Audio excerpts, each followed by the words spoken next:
بسم اللہ الرحمن الرحیم۔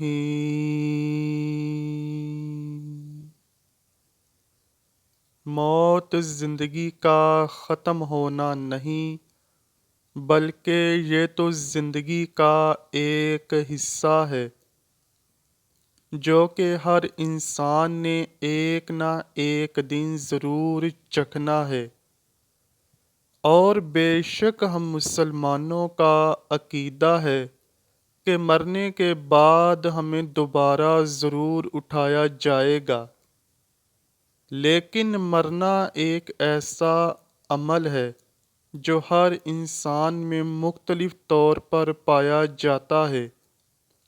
ہر انسان پر موت برحق ہے، اور موت کے آنے کے طریقے بھی سب کے لیے مختلف ہیں، لیکن موت کی چند ایک نشانیاں سائنسدانوں نے تحقیق کے بعد جان لی ہیں کہ جن سے ہر انسان کو موت سے پہلے دوچار ہونا ہے۔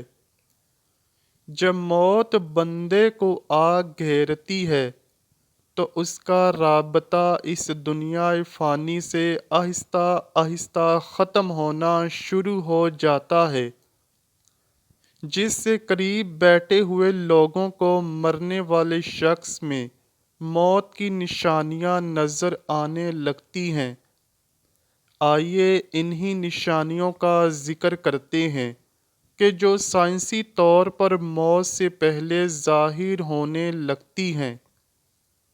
سب سے پہلی نشانی تو یہ ہے کہ مرنے والے کی بھوک اور پیاس ختم ہو جاتی ہے، کیونکہ جسم کو توانائی کی ضرورت نہیں رہتی، اس لیے خوراک کی طلب بھی ختم ہو جاتی ہے۔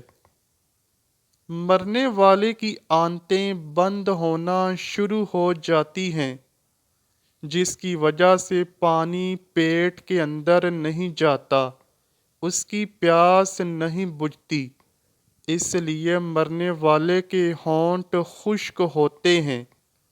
اس لیے پاس بیٹھے ہوئے لوگوں کو چاہیے کہ اس کو روئی یا چمچ کے ذریعے سے پانی پلائیں۔ موت سے پہلے ظاہر ہونے والی دوسری نشانی یہ ہے کہ انسان کی حاجات ختم ہو جاتی ہیں۔ موت سے چند گھنٹے پہلے انسانی جسم چلنا پھرنا بند کر دیتا ہے، اس کے جسم سے طاقت ختم ہونا شروع ہو جاتی ہے، وہ پیشاب و پاخانہ کرنے کی ہمت نہیں رکھتا، اس کا جسم کمزوری کی وجہ سے کانپنا شروع ہو جاتا ہے، وہ جسم میں حد سے زیادہ درد محسوس کرتا ہے، درد کی وجہ سے کراہنا شروع ہو جاتا ہے، اور اس کی آنکھوں سے آنسو بہنا شروع ہو جاتے ہیں۔ سائنسدانوں نے جو تیسری نشانی بتائی ہے وہ یہ ہے کہ مرنے والے شخص کی نیند میں اضافہ ہوتا چلا جاتا ہے، جس کی وجہ سے وہ زیادہ تر نیند ہی محسوس کرتا رہتا ہے، اس کے جسم میں میٹابولزم کی کمزوری ہو جاتی ہے، جس وجہ سے وہ بے ہوشی میں ہی رہتا ہے۔ چوتھی نشانی یہ ہے کہ موت سے قبل دل کی دھڑکن بے ترتیب ہو جاتی ہے، نبض کو ہاتھ لگانے سے بمشکل محسوس کرنا پڑتا ہے، کیونکہ جسم کے حصے کام کرنا چھوڑ رہے ہوتے ہیں۔ پانچویں نشانی یہ ہے کہ مرنے والے کے جسم کا درجہ حرارت اور بلڈ پریشر کم ہونا شروع ہو جاتا ہے۔ چھٹی نشانی یہ ہے کہ مرنے والا کسی بھی چیز کو محسوس کرنا بند کر دیتا ہے، اس کا جسم ٹھنڈا ہو جاتا ہے، اور جسم کا رنگ تبدیل ہونا شروع ہو جاتا ہے۔ موت کی ساتویں نشانی یہ ہے کہ عام روٹین کے مطابق انسان کے سانس لینے میں تبدیلی آ جاتی ہے، وہ تیز تیز سانس لینے لگتا ہے، جس سے یہ ظاہر ہوتا ہے کہ اس کا مرنے کا وقت نزدیک آ گیا ہے۔ مرتے وقت بندہ کسی کو بھی پہچاننے میں دشواری محسوس کرتا ہے، کیونکہ اس کا دماغ کام کرنا چھوڑ جاتا ہے، جس کی وجہ سے وہ ادھر ادھر کی باتیں کرنا شروع کر دیتا ہے۔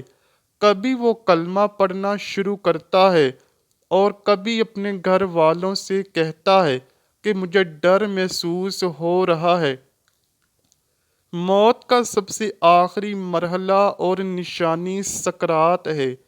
سکرات سے مراد موت کی شدت اور غشی ہے جو موت کے وقت پیش آتی ہے، اور موت سے پہلے ہر آدمی پر سکرات کی کیفیت طاری ہوتی ہے۔ بعض وقت سکرات کا اثر اور نشانی اس پر ظاہر بھی ہوتے ہیں، اور کسی کو اس شدت کے اثر سے پیشانی پر پسینہ بھی آ جاتا ہے۔ موت کی شدت مومن کے حق میں کفارہ ہے اور موجب رفع درجات بھی ہوتی ہے، جیسا کہ بیماری اس کے حق میں باعث کفارہ اور سیئات بنتی ہے۔ ایسی حالت میں مرنے والے کے ساتھ بیٹھے ہوئے رشتہ داروں کو چاہیے کہ اس کو اس کی جگہ پر ہی لیٹا رہنے دیا جائے، تاکہ اس کی جگہ تبدیل کرنے سے اسے تکلیف نہ ہو۔ مرنے والے کے پاس بیٹھ کر سورہ یاسین پڑھنی چاہیے تاکہ اس کی جان نکلنے میں آسانی ہو۔ ہمیں چاہیے کہ ہم اس دنیا فانی کی خواہشات کو ختم کر کے آخرت کی فکر کریں۔ ہم دنیا میں نیک کام کریں اور ایک دوسرے کا دل نہ دکھائیں، کسی کو ایسی تکلیف نہ دیں کہ وہ آپ کی وجہ سے پریشان ہو۔ ہمیں نیک کام کرنے چاہیے اور ہر وقت اپنے رب سے ڈرنا چاہیے۔ یہی عمل ہماری بخشش کا ذریعہ ہے۔ اللہ پاک ہم سب کو نیک کام کرنے کی توفیق عطا فرمائے اور بروز قیامت ہمیں نبی کریم صلی اللہ علیہ وآلہ وسلم کی شفاعت نصیب فرمائے۔ آمین یا رب العالمین۔ امید کرتا ہوں کہ آپ کو ویڈیو ضرور پسند آئی ہوگی۔ اگر ویڈیو پسند آئی ہے تو ویڈیو کو لائک کیجئے، شیئر کیجئے اور چینل کو لازمی سبسکرائب کیجئے۔ کمنٹ سیکشن میں اپنی رائے کا اظہار بھی ضرور کیجئے گا۔ ملتے ہیں اگلی ویڈیو میں، تب تک کے لیے اللہ حافظ۔